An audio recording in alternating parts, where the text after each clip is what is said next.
So if you want to have a healthy business, you need to have a healthy body, a healthy mind, and a healthy soul. And Chad, that's uh that's pretty recent. That's one of those things that hits home as of the last couple of weeks. Would you Too share with us just a too little bit too about soon, Caleb. your Too world right soon. now? Yeah. I just skinned my knee. It hasn't Yeah. even scabbed over yet, and you're already picking at it. Way to Oh go! man. Yeah, I'm telling you, it's been a rough road recently because I had this calcium score test. And by the way, my LinkedIn community, oh my gosh, you guys are incredible. I've had encouraging words. I've had people literally messaging me. I've had, hey, this is what I went through. I did have one lady go though, yeah, this was really bad, and give me a bad testimony. So, Oh gosh. but I'm very encouraged. Like one guy actually just yesterday replied back and said, "Hey, you know what? I had the same thing. It was 10 years ago. I had a stent put in, and long story short, the heart's an amazing thing. It can figure out how to reroute and get around some issues. And I got this calcium score, and bad is 400. Well, mine was 1400. That's So that crazy. was really bad. The good news is the Widowmaker, which is the one that goes directly into the heart. That's the first one. That's the one that literally is the bad one. There's no calcium in that. But I have some that are over 600. I have some over 400. I have another that's 200. And so it's a scary thing because you're sitting there going, I built this entire dream and empire off of helping others. But if you don't have your health, you can't help anybody. Right. We crossed the ocean on a sailboat when I was 11 years old, and we did charter business. So we basically took the same sailboat that we crossed from Washington State to Hawaii on a sailboat, and then we turned it into a charter boat. And we used to have people out snorkeling, and they'd get out there, and we were always taught you can't save a drowning person if you're dead. Mm. So, in other words, you throw out the floaty thing first to them so they can grab onto it so they're stable, and then you go out to try and rescue them. Because if you jump out there with them and they're drowning, they will most likely drown you. Yep. And it's a fact. So if I'm trying to help others right now, but I can't get my health under control, and I have health issues, mine stems from, you know, unfortunately, my genetic pool has not been that great. So, from the people before me, I don't have a great family history. But you have to take care of yourself, and I feel relationally we've done phenomenal at that. When I Yeah. say we, I'm always included my wife in that. We have built a family, a network. We have great friends. We have people that have been around us for years. We have our kids that, like just yesterday, on a Monday, I stopped making calls, and I at 2:30 I went fishing with my daughter. And she's 29 years old, and she's literally going, "Dad, will you go fishing with me?" I'm like, "Of course I will." But it's realizing what's important. Yeah. And the health scare really gets you kind of back around to what's important. But remember, it doesn't do anything, it doesn't do any good whatsoever if you build this. We talk about this all the time. I mean, the title of my book, Stress and Rocking Chairs, Two Common Yeah. Killers of Seniors. Stress kills you because you worry about things, decreases the quality of life. It can cause heart issues. It can cause mental issues. It can cause all sorts of anxiety. It can cause all these things. But the rocking chair, the rocking chair can get you in two ways. Number one, you don't have the money to do something, or you don't have the health to do something. So, Right. yeah, it's very important. It's something to really look at and assess consistently. And, literally for the past 2 years, I've had Josh, I've had my wife say, "Hey, you know what? You're pushing too hard. 70 to 80 hours a week, that's too much." Yep. And yeah, it is. I don't know. I still am not fully 100% with that because I think there's a lot of, especially when you're younger, to build something, it takes a lot of extra time. I've said this many, many times. The 40-hour work week is not in the Bible. Nowhere. You would get up when the sun came up, and often before the sun would come up, and you would come home when the sun would be down. And they did 6-day work weeks. Now, I'm not saying we do that, Sure. but the reality is it takes a lot to build. But when you start to get in your 50s, your body doesn't like to cooperate as well as it did when you're in your 20s and your 30s. So, Right. yeah. Well, What are your and I would, thoughts? I mean, yeah. Well, and it's you've got that 16-year-old heart, I mean, yeah. it's like, well, you still got everything working for you. Well, I have had it tested because of my family history. I mean, the heart That's stuff, true. Yeah. for my family is, Yeah. I mean, it's near and dear to the heart because of the stories there and Yeah. whatnot. But um, I've had mine tested and it has come back. It's structurally it's fine, functionally it's fine, and for me now it's like, okay, well, what do I It's a need little to? black though. Yeah, it's No, dark. Yeah. I'm teasing. You're not. Oh, You're one of the nicest people I know. no, thanks, But man. it's okay. Oh, that's funny. But it's one of those things. It's like it's easy, and I think it's easy for high achievers in general, Chad. And when you have this sense of ownership over what you're trying to build, and it's Hmm. not just in the office, it's not just in the workplace, but it's a Hmm. life.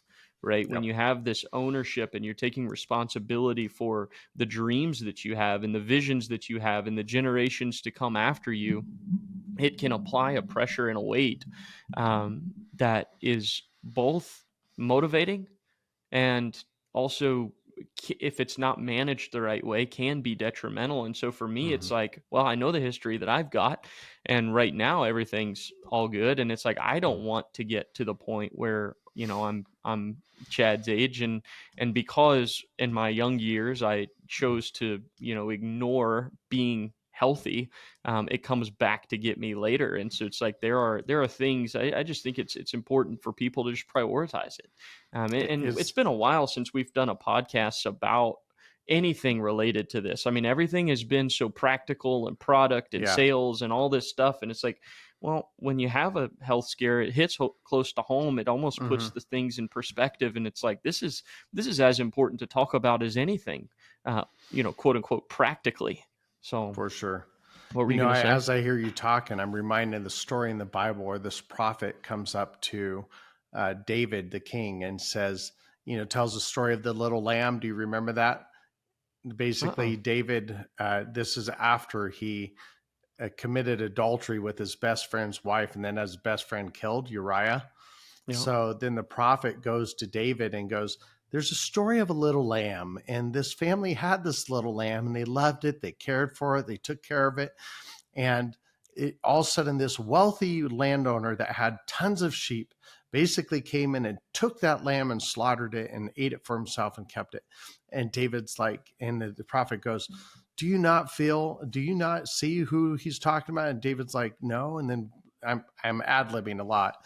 And the prophet goes, it is you. You're the one that took that lamb. You took Oh, another man. man's wife and blah, blah, blah. So I feel like you are doing the exact same thing, talking about health when you eat Cane's chicken, fried chicken all the time. You keep Yeah. doing that, man. You're in trouble. It's like, you're, I've slowed it down a lot. have you went to what, Yeah. 5 times a week now? No, my goodness. I go maybe Okay. once a month. Okay, good. But That's it is my good. favorite place to eat. It is It is. definitely my favorite place to But eat. is that just Cane's chicken, or did you really cut back all fried chicken to like once a month? It's all, yeah, I cut back all the Well, fried stuff. It's I'm proud mainly of you, because bud. of the oils in it. Yeah, it's Yeah, the grease and exactly. the oils. It's Yeah, it's it does a number on you, not just your heart and your arteries and the cardiovascular and fat everything. and all that, but hormones, all of it. Yeah, those Yeah. oils, Well, it's kind of wild. you haven't even finished your full cycle of hormones yet. You're not even out Oh of the, my you're god. not into that. But it's so true because I think about when I was in my 20s, I did not eat good at all. Yeah, I didn't even think about it. You feel invincible, right? I can eat whatever I Right. want, do whatever I want. And when I first got married, they call it the newlywed 20. I did the newlywed 60 because there's this Chinese food place. I worked in the jewelry business. There's this Chinese food place called Whoa Fat. And I didn't catch the name till I was like, whoa, I'm fat. It's like I just gained a lot of weight. And I'm That's going, funny. it was right in the name of the restaurant, but you don't think about it. And, I have some underlying health issues such as type 2 diabetes that happen because of a stress induced. And you guys know my story. Most of you do, about my daughter having a brain aneurysm. I had throat surgery. My wife found out she had skin cancer. We were $150,000 in credit card debt. That all hit at once, and my pancreas decided, forget you.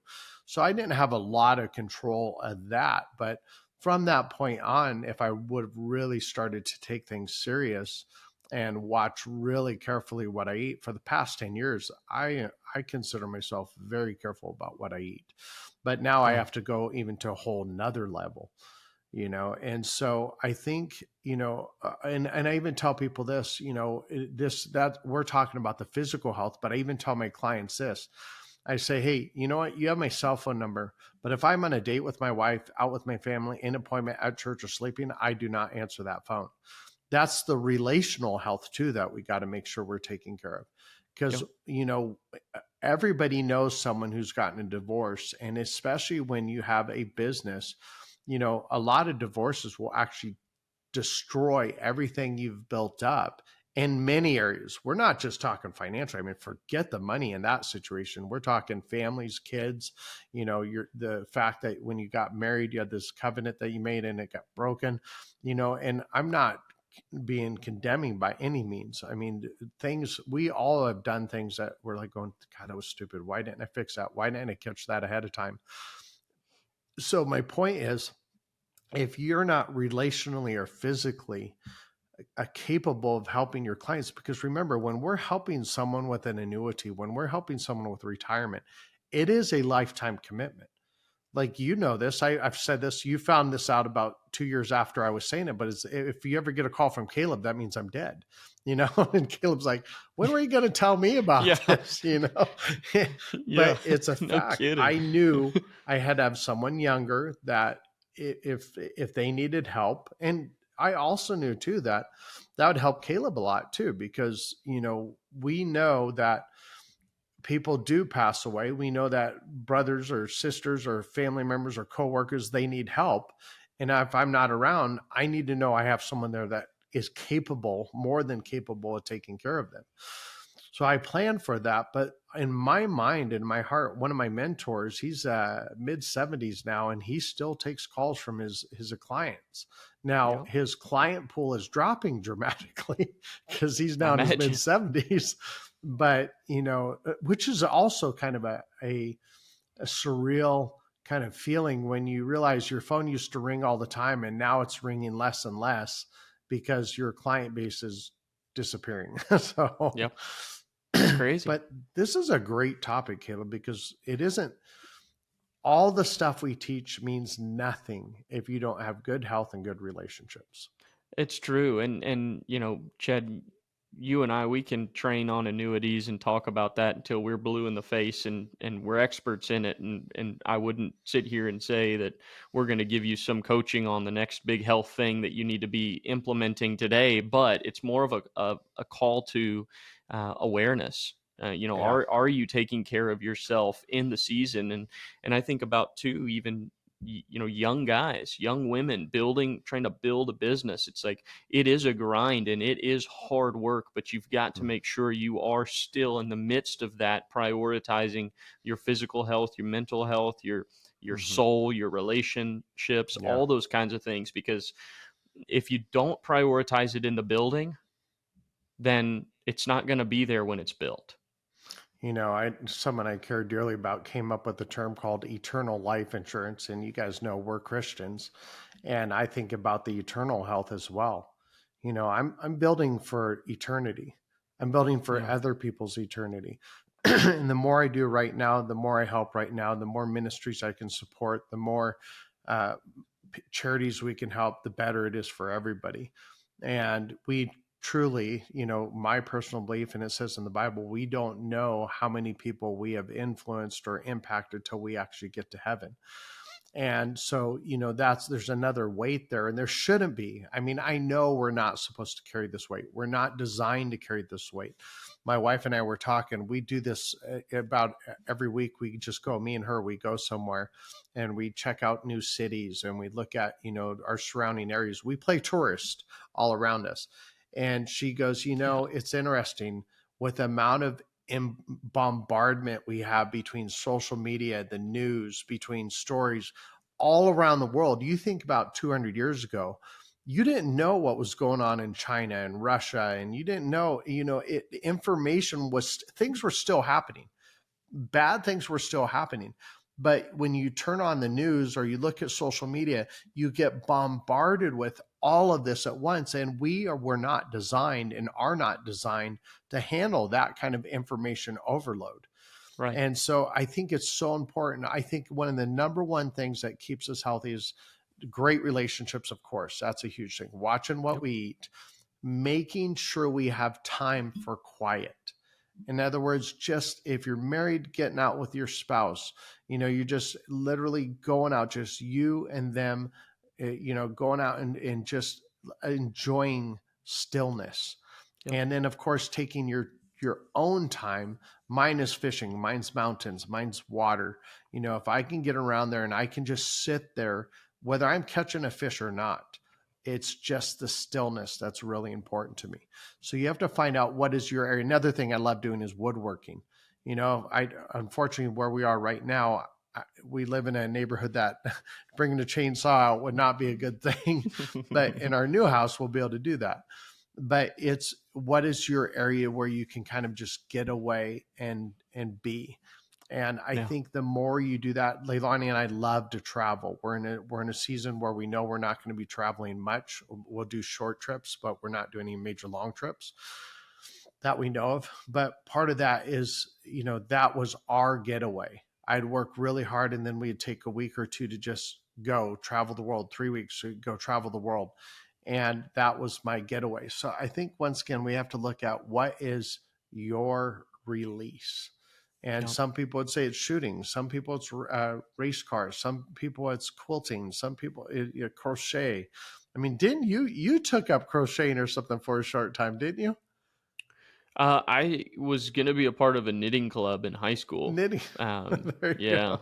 yeah. It Yeah. didn't end up turning into anything. There was only like a few people that were actually interested in it, and I happened to be one of them. Gee, I wonder But why yeah, that didn't grab. I wonder why. I don't know. So, Well, my problem is I love learning new things. I love learning new mhm. hobbies. Like this year, I've started hand rolling cigars, which is an ironic thing to talk about on a Yeah, podcast like about courageously. being healthy. And I've really started getting into golf. I really enjoyed playing golf as of late. And Mhm. anyways, I Both have of those can this kill weird you, though, just so fascination with you new know. things. Yeah, they Both of could. those can kill you. They can kill the A bank bad account golf, too. yeah. Oh, yeah. Yeah. Golf can set you back a little bit. But I Mhm. mean, if you treat golf right, like when I go out, yeah, sometimes it can be stressful. But if I'm literally just, hey, you know what? How I'm going to hit that ball is how I'm going to hit that ball. Yes, I want to be better, but I'm not playing for money. It's there I'm for never fun. going to be a pro. It's beautiful scenery. So I think when we look at that, what is your release? That's really what it Yeah. comes down to. And we want to help people, not just financially, but we want to help people be healthy and be able to enjoy what we're doing. Right. So I And hope this I'll helps you add one. guys. Oh, yeah, go ahead. Of Well, course. I just You wanted to always say say that. I will acknowledge that I think there is a type of individual, and Chad, you're this type of individual, Mhm, where in the disconnection, in the mhm. relaxation, there can almost be another element of stress involved because it feels like I need to be doing something productive. I need to be Yep. doing something that's advancing. I have to be pushing and grinding and Yeah. constantly going. And I just want to encourage you.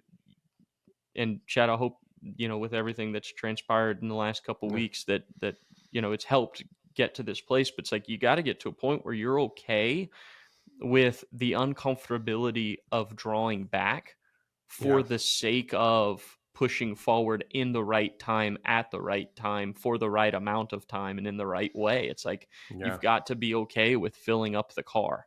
If you don't ever stop at the gas station, it feels like you're not going anywhere when you're at the gas station, because you're not, Hmm. but it's necessary to go the next 100 miles. And so, That's anyways, really well put. That's really, really well put. And we'll end on that because that is really, I take that to heart fully. So I hope this helps you guys. Great day. Have a great day. And of course, happy resting. yay, Talk to you there it later. is. Bye bye.